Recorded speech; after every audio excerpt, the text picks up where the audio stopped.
49ers have a whole lot of blue chippers all over the football field, yes, offensively, defensively. Cowboys did too. It was an intriguing matchup here. Definitely. Probably the most intriguing matchup of the weekend, even though the 49ers are starting a third string, 7th round quarterback, and they won 19-12. Let me see. So I think, obviously it's always funny. It's like some of these games when the Cowboys lose, it's like that's the story. If the Cowboys had lost in the first round, that would have been the story.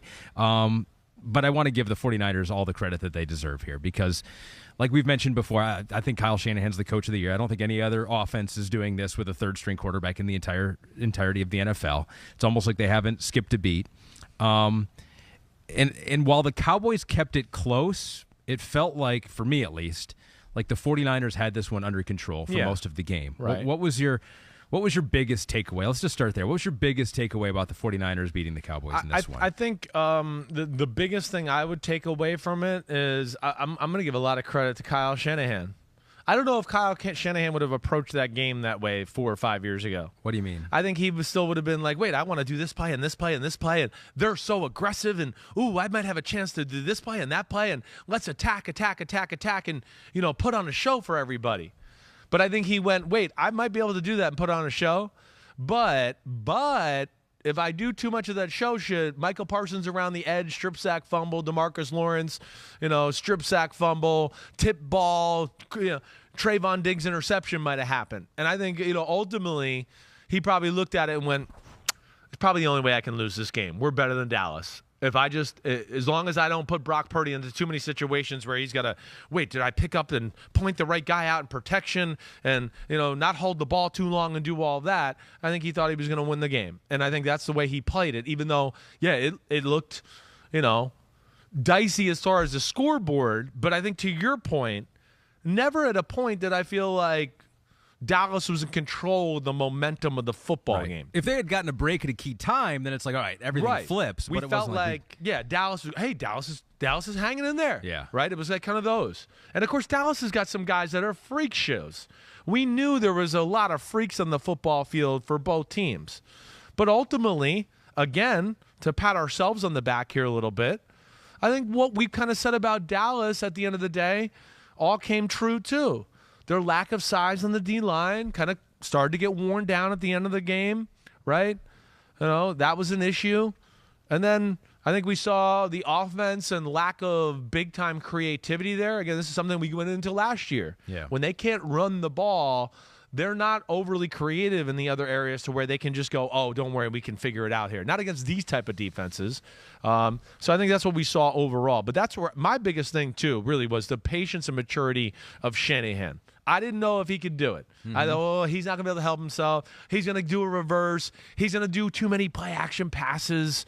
And it's going to play into Dallas's biggest advantage in the game was that their pass rush is so deep and so good, and that was the place that I think Shanahan was smart with how he kind of approached this whole thing. Well, Jeff Rowan says, hold on, wait a second here. He goes, I would criticize Shanahan in one aspect. Yeah. Every time Kittle touched the ball, good things happened. Yet they only targeted Kittle 5 times in the entire game. I thought that was a big miss. Of course, one of those targets and catches was that 30-yard juggling catch, which he almost got laid out by Trayvon Diggs. What do you think? Should they have looked for Kittle more? Although they only threw the ball 29 times in the entire game, and only Debo and looks like McCaffrey had more targets than Kittle. Yeah, I mean, those are things that, like, hey, I got to watch the film and go, wait, does the defense say they should have thrown the ball to him more? Sure. He certainly had a good day. I think Shanahan picked his spots and points. I'm sure Dallas was very aware of him throughout the day too. Dallas had a pretty good game plan. They created some chaos at the line of scrimmage. They didn't let the run game just totally gash them or get going that way. And I'm sure, again, to like what I was saying, I'm sure there was a few times where he was like, man, I could probably do this and get Kelsey down the field. But he's also going Kittle down the field. But I think he's also going, a few of the times I've dropped back to throw, my quarterback just got it off just before he was about to get hit by Micah Parsons or one of these guys, right? That goes into, so again, I'll give a better answer to that. But we're always in favor of getting Kittle or Debo the ball more, definitely. Now, like at the end of the half, right? and Greg Olson and Kevin Burkhardt. Why did the 49ers not, go in here? Remember? Yep. They feel. I think that was the total reason. If you remember, one of the plays, Micah Parsons hit Brock Purdy as he was throwing the ball. They were going to be careful. He wasn't going to just go, hey, drop back so they can pin their ears back, and then they can get a strip sack and get the ball back at the 20-yard line again. I think he played it the right way. He was not going to let Dallas's defensive playmakers win the game. And I thought that was brilliant from him in that standpoint. And he waited them out. And he believed that his defense will make a play or something, and they'll be the team that makes the mistake. And I'll just do what we have to do to win the game, even though it might not be the sexiest. And that's New England-ish. That's smart. That was the right thing to do, I think, when I unpack it. Yeah, I think a lot's going to be made about the last play, maybe the end of the game here. But I mean, the third quarter sequence, where Kittle made that play. I mean, that was just after Dallas had kind of the momentum. It was 9-9, huge 46-yard catch to CeeDee Lamb. Remember that? Right. And then a few plays later, it was like 4th and 5 at the 49ers 40, and it looked like maybe Dallas was going to go for it, and they did a whole lame thing of trying to get him to jump. I hate that, by the way. Dallas was handcuffed because of their kicker. Now, we were all going to go, whoa, he was 2 for 2, but we were forgetting that there was a bunch of situations, too, where it was like, well, they can't call the game the way they want to call here because we're not sure if they have confidence in this guy who was going to miss an extra point by 30 feet to the left, but it got blocked. Yeah, no, I get that, but 4th and 5. But you're right 40, about your point. I got you. It's just like, all right, you're in the playoffs. You don't have Tony Pollard anymore. I got you. You're in trouble a little bit. You can't run the ball. It's like, how many more of these opportunities are you going to get? They take the delay game, they punt, and the 49ers, that was the key point for them. They go 10 plays, 91 yards in 6 minutes, and they go ahead 16-9. I hear you. Hey, listen, that's why he gets paid a lot of money. It's a tough decision. I'm going to sit here and tell you I probably would have done exactly what Mike McCarthy did. You just said it. It was 9-9. Yeah. Their defense had been great. They pinned him on the 9-yard line. From everything you'd seen to that point, you'd go, well, they're not going to go 91 yards to score a touchdown, right? Okay, maybe they get a field goal, but he was going to make them work for it. And I think he was still in the, again, what we're talking about the other way. This young kid's going to mess up. Micah's going to make a play. Diggs will, you know what I mean? So they're playing that angle too. And I'm not saying that was necessarily No, you're I right, know. the It wrong was just decision. an interesting That was spot. the key. I think that's part of the game where you forget about, you focus on the end of the game, the interceptions. I hear you. But that is where the game really did turn. I hear you. And honestly, if we don't have last week, I think they might line up. Maher has been a great kicker. Yeah. He's 50-yarders have been his thing over the last few years. Sure. So that's where it made things hard on them. But I hear you there. And again, that was a big-time drive. He made some big plays. And I felt like that was the moment finally where you went, they're wearing him down a little bit. You felt like the size of the 49ers. And then Carlos Watkins got hurt early in the game, right? That was big. The Pollard injury, the Carlos Watkins injury were huge. Not a real big defensive line, not great depth at that defensive tackle spot. He's one of their better players there. Now he's not there. Pollard is probably their best playmaker, right? The guy that can go outside the realm of the playbook and go, whoa, he can make that guy miss, this guy miss, and run by you for a touchdown. That hurt them, definitely. But let's get back to something else you said. We can talk about all the game and all we want, and I'm never one to do this, but the interceptions were huge. They were huge. The Dak interceptions. The Dak interceptions were huge. I mean, the first one was a pitiful mistake. You got to see a throw. You can't just go, wait, I'm reading this side of the field and just turn blind and cut it loose, right? You saw that play. The defender was in front of the receiver when he threw the ball. Mm-hmm. There was nothing that says, oh, I see what he saw. You know what I mean? So that was a bad moment. Gave 49ers field goal, right? Got them going a little. And then you talked about the one at the end of the half. I don't know. What is that? That was a 6-point swing? Maybe more? I mean, it's hard to figure it out. It just, either way, I didn't see throws again. Kind of had a guy in the slot bracketed there and did not see Jimmy Ward hanging outside him. Yeah. They're in field goal range. I think he's going to hit the field goal. I don't know, but maybe they were going to score a touchdown. Right. It's one of the best red zone offenses in football. But they ended up with nothing, and the 49ers got 3 before the half. That was, when you're playing a 19-12 game, those are huge, huge moments. And, yeah, unfortunately, Dak and his turnover issues arise again last night. Yeah, so maybe we should have started with Dak. That's definitely the juiciest No. part, but we just don't do the cliche Well, things we here didn't on start Unbuttoned. that, right? Yeah, we Well, started that with the wasn't- 49ers. The 49ers won the game. They did a lot of Exactly. good things. Thank you for that. And they've done that to a lot of quarterbacks this year. This is like when I talk to my mom about things. I'm like, I should have done that. Like, no, don't, believe in yourself. You're right.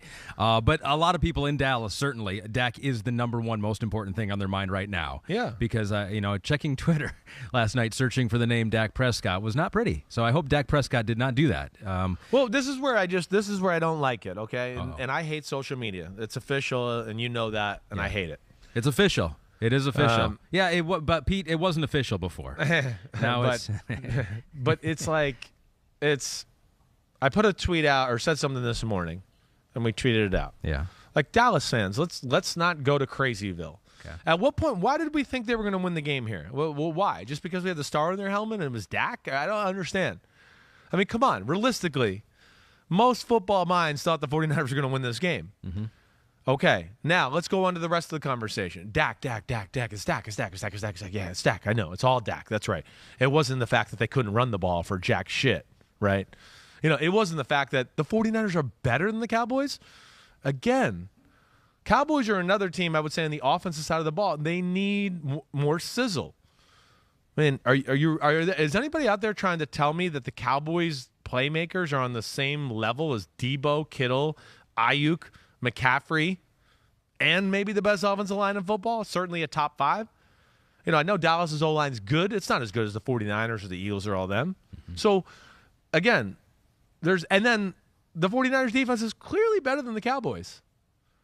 So that's where I'm confused, where all week I just social media, the 49ers are better, the 49ers are better, the 49ers are better. Now Dak throws 2 interceptions. It's like, what the Dak. And I know those are not what you want from your $45 million a year quarterback. I get that. That stunk. And those were bad turnovers, no doubt about it. But I do think Dak had a lot more on his plate. For them to win, he was going to have to make big plays and big throws. And I didn't feel like that with the 49ers or Brock Purdy.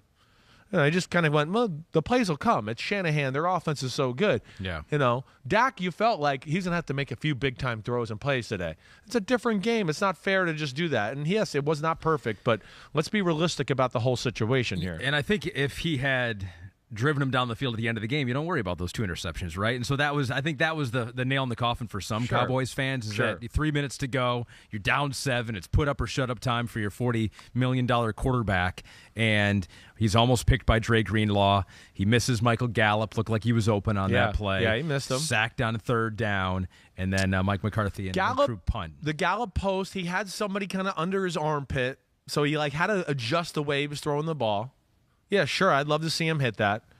But, overall, too, this again goes into kind of what we were just saying, and we've said this about Dallas. I mean, the offense is good, but when they can't run the ball, their pass offense has a hard time standing alone on itself against the good defenses in football. I know they can do it against the poor defenses in football. But, yeah, and that's, again, nothing was easy in the pass game yesterday.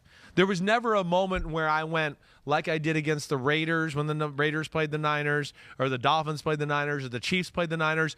People have moved the ball in the Niners the last 5 or 6 weeks. Look at their stats. They have not played like the number 1 defense in football. But I never at any point got a sense that, Dallas has got them dialed up. They know how to do the cover 4 beaters and set it up the right way. At no point. And then it became, it's the end of the game and you're down by 7 against the best defense in football who's got a great pass rush, and you guys aren't that creative, and you have nobody that's really scary at receiver. CeeDee Lamb's really good, but he's not the kind of guy that people go, oh, gosh, we got to double him because he'll run by us for 80-yard bombs. He'll 15 and 10 you and 20 you to death. I'm not trying to be disrespectful. He's really good. But they don't have that fear guy, right, where you're just like, oh, he could catch a crosser and run for 80 like Debo, right? It's not the same there. So that's where I just want to say, pump the brakes a little bit there. Yeah, Pete knows that's why they signed T.Y. Hilton, right? I mean, that's for that guy. That's why we were in an Odell conversation for 4 weeks, right? But yes, thank you, Pete. They signed T.Y. Hilton. They didn't go, well, we're so good, we need T.Y. Hilton to finish. They went, we don't have enough, so let's get T.Y. Hilton. And that tells you a lot, too. Pete notes here as well that Joe Burrow now has as many playoff wins as the Cowboys do in the 26th season since their last conference championship appearance. Yeah, just an unrelated stat here. But one more thing, and I was kind of surprised to realize that the last play of the game caused this much of a stir, right? I mean, I don't think people think it's, obviously not why they lost. It was going to be a Hail Mary no matter what, but they spread everyone out. It was like we did something kind of like that in high school. We called it the swinging gate, it was for extra points. We would do that sometimes. It looked terrible. It was like Zeke got blown up, and then what?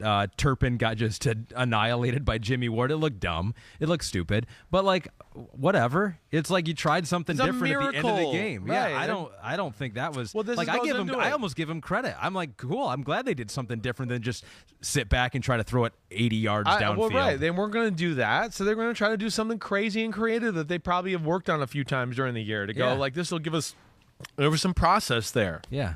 That if Zeke was another 100 pounds and if, well, yeah, Jimmy Ward odd. wasn't there. I think there was some logic. I think they were really if you really got into it, I think they're trying to go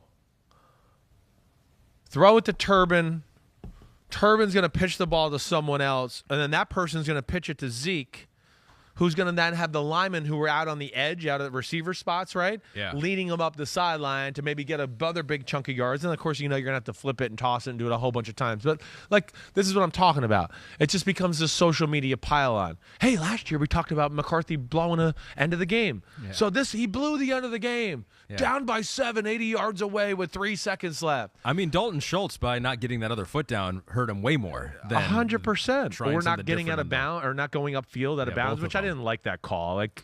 That's ticky-tacky. There was plays against the day before in the Jaguars game where I could show you 3 catches at the end. The guy went backwards, and they stopped the clock. Yeah. But this one, they decide, he got the 49ers player said keep the clock going. He was like, yeah, you're right. He didn't go forward, and he kept it going. I didn't like that. They should change that rule. I get why they do that rule, right? Because you get forward progress. And so if you're going to get forward progress, that was in play. So if you go backwards, it's like, well, we mark you where you were when you were as far ahead as you were. And so it's like you're in play. You're not out of bounds. I think that was bam. They should change it.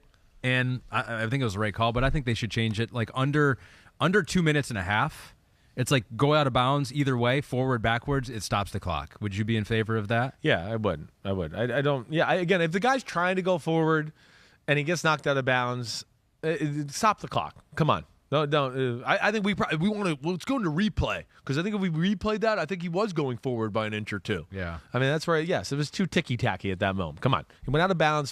Call it out of bounds. Stop the clock. Yeah. All right. So yeah, I didn't love that, but either way, the better team won.